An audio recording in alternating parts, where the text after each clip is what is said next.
terus kayak gimana? Kita kan menyerupai Tuhan.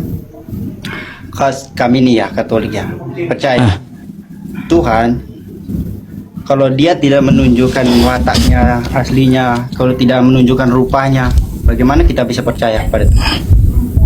Walah kayak gitu toh ya. Kagak usah dulu ke Nabi Muhammad bang kalau kayak gitu ya. Kita nggak usah membanding mukjizat kayak gitu. Yesus itu membangkitkan orang mati. Kalau Nabi Muhammad membangkitkan atau tidak, Nabi Muhammad tidak ada mukjizatnya seperti itu. Tapi Nabi Muhammad bisa membelah bulan. Yesus bisa nggak bisa Yesus kan gitu. Sama Yesus kagak bisa belah bulan ya, tapi Nabi Muhammad bisa. Terus ya Nabi Muhammad mengeluarkan air dari jari jemarinya. Bisakah Yesus melakukan seperti itu? Nggak bisa juga ya, nggak bisa.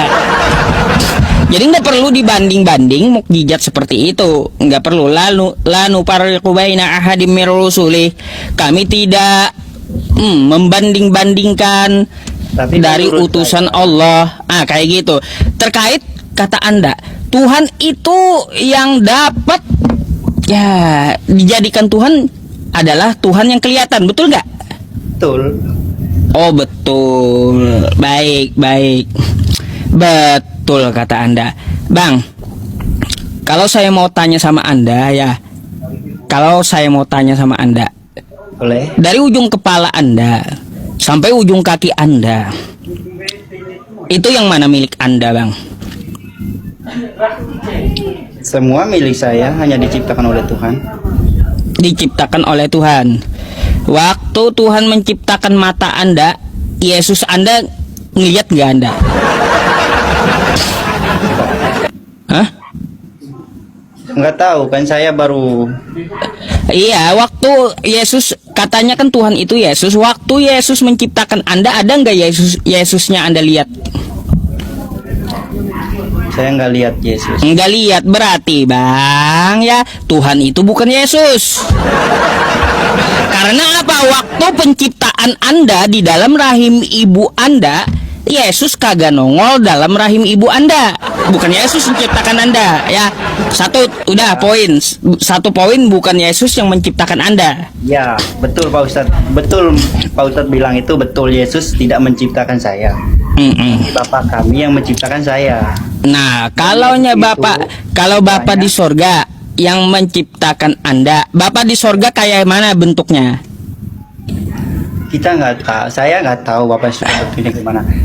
Rupa dan watak kita ini bentuk serupa sama Tuhan. Makanya putranya itu diutus ke dunia. Ya, kalaunya Bapak di sorga kagak tahu bentuknya, kagak kelihatan, ngapain Anda cari Tuhan yang nongol? Ya karena itu. Gimana sih yang menciptakan Anda saja itu kagak nongol. Yang menciptakan Anda tahu dia yang kagak nongol gitu. Lalu Anda di dunia mau nyari Tuhan yang nongol. Naudzubillahi min dzalik, kalau kayak gitu. Karena dia udah mengutus putranya turun ke dunia, Pak Ustadz. Tuhan itu maha adil, Bang. Ya, kalau dia mengutus Tuhan di satu daerah lain kagak lihat, gimana adilnya? Tapi semua tahu. Anda lihat nggak? Nggak lihat, tapi nggak lihat. Orang abad pertama dapat lihat Tuhan. Mungkin karena di kitab suci tertulis. Mana adilnya? Tuhan Anda satu lihat satu kagak. Ya kita kan baru datang Pak Ustadz, masa kita kan kayak gitu. Jadi gugur maha adilnya, satu lihat satu kagak. Jadi Bang, yang patut disembah, yang patut dituhankan itu yang kagak nongol. Karena apa? Yang kagak nongol, yang ciptain Anda aja kagak nongol ya. Terus yang kagak nongol ini dari manusia pertama sampai kiamat nanti, itu dia kagak bakalan nongol. Itu pencipta. Jangan kau cari gitu ya. Jangan kau cari Tuhan yang bisa nongol. Karena Tuhan yang adil itu Tuhan yang kagak nongol. Tuhan yang ciptain Anda di rahim ibu Anda.